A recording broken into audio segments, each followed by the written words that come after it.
Now, Francois Fillon had a fall from grace. In November, the former Prime Minister defied expectations by winning his party's primary, but a fake job scandal that erupted in January threw the race into chaos. He was placed under formal investigation last month. Brian Quinn reports.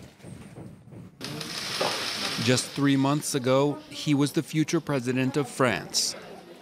Sunday night, Francois Fillon took the podium to address his supporters and admit defeat. Despite all my efforts, despite my determination, I haven't managed to convince you. The obstacles put in my way were too many, too cruel. The moment has come. The truth of this election will be written. For now, I accept my responsibilities. In November, Fillon came from behind to win the country's conservative primary against favorite Alain Juppé and former President Nicolas Sarkozy. His argument that against two rivals with compromising legal troubles in their pasts, he was the candidate who was irreproachable. Then scandal. In January, investigative newspaper Le Canard Enchaîné revealed that Fillon had paid his wife hundreds of thousands of euros in public funds for parliamentary work she may never have done. As allegations against the Fillons widened and criminal investigations took shape, his poll numbers began to fall. By March, 3/4 of the electorate wanted him out of the race. But Fillon held firm. With little alternative, French conservatives united behind him. For me, it is clear. The interests of France require each of us to vote without hesitation for Francois Fillon. When the rise of far-left wildcard Jean-Luc Mélenchon made the first round a four-way race, it looked as though Fillon's damaged support might still be enough to see him through to the second round. On Sunday, it was clear that wasn't to be. The right will now fall in line behind the center as France's political mainstream tries once again to hold back the National Front. Without hesitation, I choose tonight to give my support to Emmanuel Macron in his battle with the far right, a far right that would lead France to disaster. For Fillon, it's back to private life and the ongoing investigations that still await him there. Now, I'm joined in the studio by Joëlle Garriaud-Maylam. Hello, thank you very much for coming in. You're a senator representing French expats and a member of Francois Fillon's Les Républicains party. Back with us in the studio, Mark Perelman, our French politics editor. Now, it's the first time since the 50s that France's main right-wing party isn't going to be represented in the runoff of a presidential election. Is that Francois Fillon's fault? Because there are certainly comrades of his who seem to think so. Unfortunately, we have to agree on that. Yes, it's Francois Fillon's mistake. He probably felt some entitlement. You know, he made mistakes. It's a very sad story. I've known him for more than 30 years. I'm convinced he's someone who has high moral values. He's someone extremely honest in his attitude, but I just feel he was taken in the trap of things which were done and which was seen as probably complementing the salary, and he shouldn't have done it on moral issues. What do you mean by a trap? Well, obviously, I mean, it has been exploited by the press. As you know, he has stopped paying for his wife more than 3 years ago. He has been placed under formal investigation, though. Yes, of course he has, because even if it's in the past, I mean, it's still something he shouldn't have done. But first of all, we don't have the results of the total inquiry. The justice hasn't said what happened and if he's really guilty. But even if he were guilty, I mean, you know, having that problem coming out after he had won the primary was obviously a political plot. We have had our share of political plots. If you remember Strauss-Kahn, who was to lead and win the presidential elections, and he had the same kind of problems jumping on him when he was in the lead and would have probably won the election, or at least the nomination as a socialist candidate. But Francois Fillon has, or had, a whole team behind him. He's more than just an individual candidate. So the party should take some of the blame, should it not, for how it handled the situation once these allegations were out? Certainly. Once it came out, I was among the people who thought that he said he wasn't guilty at all. His wife had worked for him. And it's true, lots of parliamentarians have never done that, but lots of parliamentarians employ their spouse to help them. I mean, it's something quite common. It has always been accepted, and it was never a problem, but all of a sudden it became a problem. And at the beginning, several voices, I was in the meeting where people said, well, maybe you should step down. And he told us, no, I'm perfectly honest, I haven't done anything wrong, it will be proved, give me 2 weeks. But then, there was the accumulation of other problems which people didn't like. I mean, people didn't like the fact that he asked his daughter for reimbursement. There was a whole link, several things. And by then it was probably too late to change anything. But what about the party? Is it perhaps time for some soul-searching when you consider that Francois Hollande, the socialist president, had record low popularity? So really it was the best possible chance. We should have never, ever lost that election. People were tired. They couldn't stand any more Hollande. They were tired of these 5 years, which have seen France going down, not the gutter, but it had been going down in a desperate way. I mean, we are in a terrible situation. Francois Fillon, and not only him, all our party, we had the solutions, we had strong proposals, we were confident they would go through. And unfortunately, because of these personal affairs, it's the party, but mostly it's France which is in danger. Because I'm very worried that Emmanuel Macron, who is a charming person, and he has some charisma, he's very young, he presents himself as a new John Kennedy, and, that appeals to people. But his program is inherited from all these years of Hollande. His record is not good, and we are extremely worried for the country. But Les Républicains it's not a second chance, really, but there are the parliamentary elections coming up, and some would argue they are even more important than the presidential election, because that's when you really get a chance to shape the agenda going forward. So how is it looking for Les Républicains when people go to the polls in June?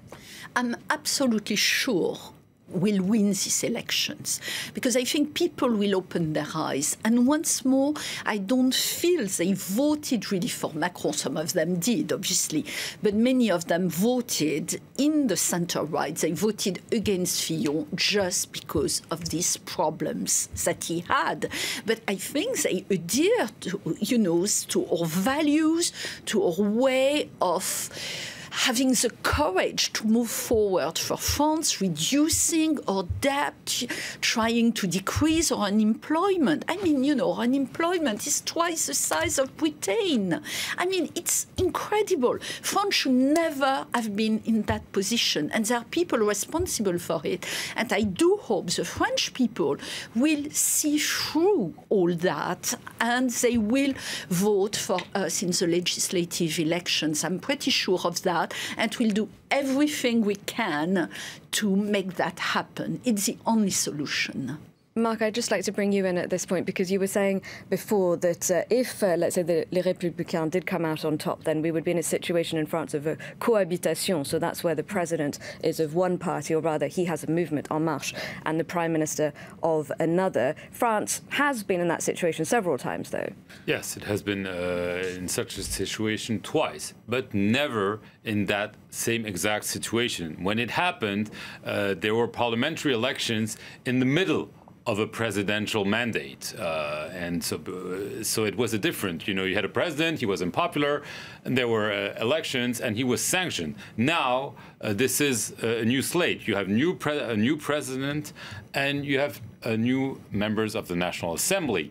And so to have this situation where you elect a president from one party or a movement in the case of Emmanuel Macron, and then legislative elections where you give the majority to another party, you would have a kind of immediate cohabitation, and this is unheard of. And clearly this is why it's so uncertain, because Emmanuel Macron launched his movement exactly 1 year ago. He pledged that he would field candidates for all the seats in the National Assemblies, 577 of them. But by definition, those will be newcomers, rookies, as they call it in sports. And so, obviously, this is not something you learn just like this. There are some professional politicians. Some have strong local anchorage, even if their party didn't perform well. Socialists, conservatives, or far left, or even far right. And so this is really a major challenge. And so that's why those elections are absolutely crucial. And the Conservatives might hope that despite yesterday's earthquake or catastrophe, however you want to phrase it, they can rebound. But obviously, much will depend on who will lead the campaign. On the Republican side, that's maybe a question, because Francois Fillon clearly won't be that person. Could it be Nicolas Sarkozy again? I see her smiling. I've heard about it this morning. His name obviously is being circulating at the moment. Despite being wiped out during the primaries. Yes, yeah. I must say, I don't know at the moment. We have many excellent politicians, young politicians, but we have many ambitious persons, and obviously they will all compete for this role. And so we don't know yet, or at least I don't know yet, what will come out of these discussions and who will lead our party. But it could be a crucial. I mean, let's do some, political science fiction. But if your party, you say they had the support, they blew it because of maybe conspiracy theory of a plot, something. Right. Okay, whatever. But it happened. We could be talking about France's next prime minister. Exactly. We have to separate the issues of Fillon. This is over. Unfortunately, we've got to concentrate on these legislative elections, which are crucial. But I really do feel that we have extremely good candidates everywhere, people who have been working in their territory. And, it was very interesting. I heard a lot from people who have been our militants going on markets, distributing flyers. They really felt the rejection of Fillon. In many cases, people say there's no way we'll vote for Fillon. This is impossible. It goes against my conviction. But I will vote for your MP, for our MP, for our candidate. And that I've had so many comments coming from lots of parts of the country and also from abroad. So what are Les Républicains officials going to be concentrating on then in the next few weeks to try and ensure then that they get a Conservative Prime Minister? We have an excellent project, so we'll work on that. I mean, we'll support all our MPs, but, all the MPs or candidates are very aware of the project, of the various items. And what are the main items of that project? What are the pillars? There are so many of them. For instance, I'll just give you an example, security. And, when you heard very recently Macron saying, I can't forge a program in one day against terrorism. I mean, this should have been essential in the campaign. This is something which is so important. Well, security was a big feature of Marine Le Pen's campaign, and yet your candidate, or rather Francois Fillon, once he admitted defeat, said people should vote for Emmanuel Macron. Oh, of course, because, that's something different. Marine Le Pen, for us, not for all of us, but for many of us, is a solution we just cannot accept. On moral grounds, we cannot accept a populist discourse. It shouldn't be all about terrorism and getting rid of immigrants. And, you know, you've got other ways to move about. We can't stand this kind of populist xenophobia. I mean, this is not France. So no, we don't want, or I don't want Marine Le Pen as a president, but we have to fight for the issues at stake. And economy is also extremely important. And, you know, what Macron has been doing was just playing with a few ideas on the right, on the left, to try to get as much support as he could. It worked. It worked because there was Fillon with his problems in France. The only reason, and yes, we haven't been able to convince people, unfortunately, because, you know, there hasn't been any discussion of the program. Whenever there was a debate, all what was discussed was, you know, this kind of problems, the problems of Fillon. We should Other have candidates looked complained into about that, in fact, because it overtook the campaign. Yes. Benoît Hamon and other candidates said, let's talk about the real issues. Absolutely, and that was never done, and that was a huge problem, and that's the first time we see that. And, you know, there was the influence of the social networks as well. I mean, the only emphasis was on that. You couldn't discuss in any meeting, even on Twitter or Facebook or any issue which was economic or all, you would immediately have the reaction of, oh, but Fillon, might you not have a similar problem if Nicolas Sarkozy ends up leading the campaign into the parliamentary elections? We've got to discuss that. We've got to weigh everything, and we've got to see how it's going to work. To be honest, I don't know at the moment. We'll have obviously lots of discussions about it, but I still do feel that, you know, every MP is going to lead his own campaign. We've got already the backing of that project. So everything is ready, and it is obviously not as important, although it is important to have a good leader for this campaign, but the work will be done on every level, and I'm very confident we'll win. I hope. All right, thank you very much indeed, Joëlle Garriaud-Maylam, for coming in. Just a reminder that you are a senator representing French expats and a member of Francois Fillon's Les Républicains party. Thank you very much. Mark Perelman, our French politics editor.